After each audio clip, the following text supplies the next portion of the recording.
The second is the compensatory theory.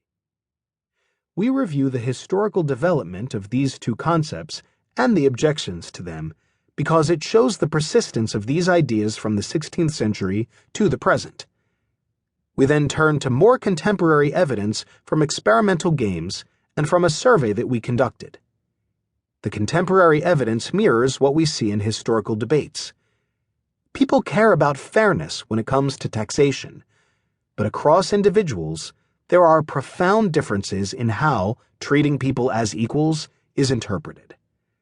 These differences, in turn, result in different policy preferences about taxing the rich, and ultimately affect the tax policies that countries adopt. The ability to pay doctrine. At first blush, the notion that those with more should be able to pay a higher rate of tax sounds so obvious that there may not be much point in asking who first came up with the idea. The real question is how those who agree with this principle have tried to reconcile it with the norm of treating citizens as equals. The precise phrase, ability to pay, only became connected with taxation at the end of the 19th century. Yet the underlying idea has a much longer history. This story shows how there have been permanent features to the debate about taxing the rich. Proponents of the ability to pay doctrine, sometimes also called the faculty theory, have suggested that it does involve treating citizens as equals. Those opposed have said that the doctrine is difficult to implement, and they doubt whether it is the right criterion for judging fairness. They would say that the ability to pay doctrine needs to be supplemented, or even replaced, by a consideration of whether people earned their money fairly or unfairly in the first place. While these critiques are powerful, historically, ability to pay arguments have had a substantial impact on attitudes toward taxing the rich.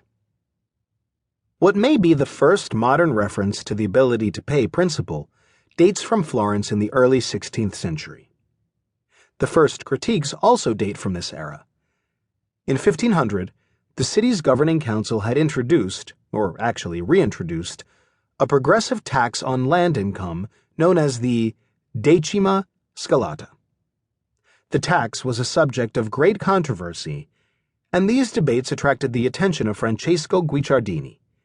He wrote a short text, which has become known simply as La Decima Scalata, in which he presented imagined discourses of two orators before the council, one opposed and one in favor. Guicciardini himself was opposed to the tax, but it is presumed by historians that his text reflects the positions taken by both Florentine proponents and opponents of taxing the rich. The discourse in favor of the decima contains a passage that mirrors ability to pay positions taken centuries later. However, the equality of a tax does not consist in this, that the rate each person must pay should be the same from one to another, but that the payment should be of a kind that one and the other are inconvenienced to the same degree. The opponent of progressive taxation in Guicciardini's discourse had several responses to this ability to pay claim. The first was that the rich needed to spend more than the poor to maintain their standing. The second was that, in a republic, people ought to be treated as equals in the sense of having equal political rights without striving to use the tax system to obtain either equality of sacrifice or equality of outcomes. I admit that equality is a good thing in a republic, indeed a necessary one, because it is the foundation of liberty. But the equality that we are seeking is as follows: that no citizen may oppress another, that each is equal before the law and its magistrates, and that the vote of each man who is eligible to participate in this council has the same weight as that of any other. Florentine critics of progressive taxation also made one further comment. Maybe the rich deserved their money because they had earned it. In other words, ability to pay isn't the right criterion to judge fairness in taxation. This has been common in critiques of the ability to pay doctrine up to the present day. Writing a century before Guicciardini, Matteo Palmieri in his Della Vita Civile suggested that if the rich had more money, it was because they were more virtuous and more industrious.